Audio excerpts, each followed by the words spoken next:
menambahkan juga baru dirangkul, Pak. Jadi insya Allah kami di fraksi Demokrat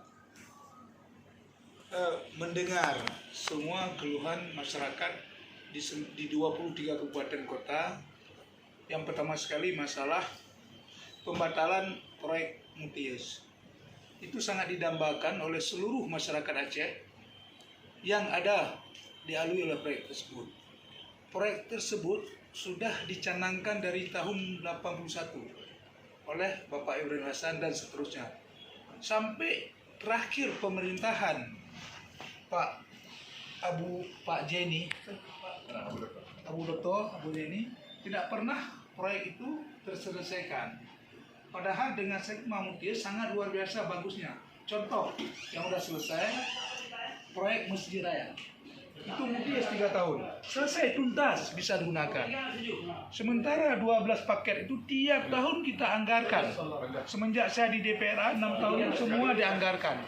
Tapi tidak pernah proyek tersebut terjadi fungsional. Sekarang proyek tersebut di bawah pemerintahan PLT Gubernur Aceh dan kerjasama dulu dengan DPRA tahun 2019 tahun 2014 bisa dimutiuskan. Ternyata sekarang teman-teman di DPRA ingin membatalkan proyek tersebut. Sudah pasti kami dari fraksi Partai Demokrat sangat tidak setuju. Kenapa? Sebelum diajukan, proses pengajuran anggaran tersebut sudah dilalui oleh beberapa tahap. Mulai tahap pembahasan, pengajuan di KUA dan seterusnya. Dan di ending terakhir di rapat paripurna penentuan APBA 2019-2021 itu ada yang namanya pandangan badan anggaran. Ada yang namanya pandangan akhir praksi-praksi. Tidak ada satu kata pun dari pihak badan anggaran yang menolak proyek Mutius tersebut. Juga pandangan akhir praksi-praksi. Tidak ada satu praksi pun yang mencantumkan penolakan proyek Mutius tersebut. Kenapa sekarang teman-teman di DPRA ini ingin menggagalkan proyek Mutius tersebut? Saya tidak tahu. Makanya kami mendengar seluruh keluhan tokoh masyarakat, mulai tingkat bupati, wali kota, mulai DPRK di seluruh Aceh, tokoh masyarakat, tokoh adat, tokoh pemuda, semuanya mendukung proyek tersebut. Malahan sekarang sudah timbul lagi pemisahan provinsi gara-gara proyek tersebut. Kenapa sih kita ini sebagai wakil rakyat tidak sedikit mendengar aspirasi rakyat? Kenapa harus kita kesampingkan tentang politik-politik yang tidak didukung oleh rakyat? Sudah jelas, Bang Aceh itu sudah masuk ke tahap penyidikan oleh Polda, sudah dipanggil. Dan pihak Komisi 3 juga sudah memanggil pihak komisi terkait. Datanya jelas, penyaluran jelas, tidak ada aturan yang dilanggar. OJK sudah memberikan penilaian dan layak diberikan kredit tersebut.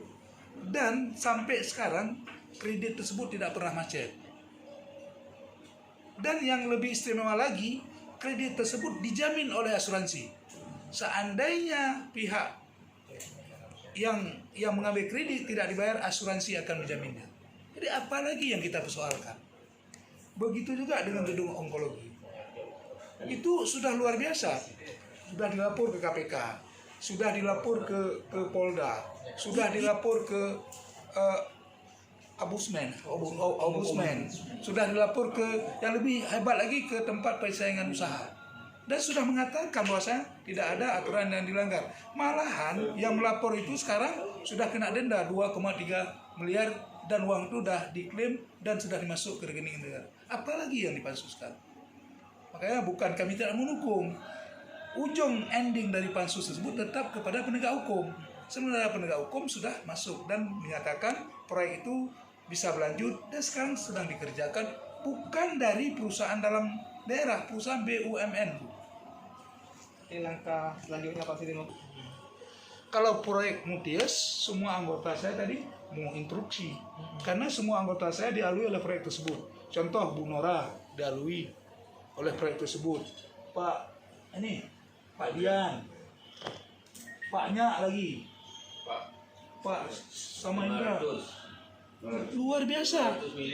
Jadi ini udah minta akhirnya terjadilah pecah belah akibat kita menerapkan politik adu domba. Jadi nggak bagus. Misalnya politik itu kalau mendukung ke rakyat semua kita dukunglah sama-sama.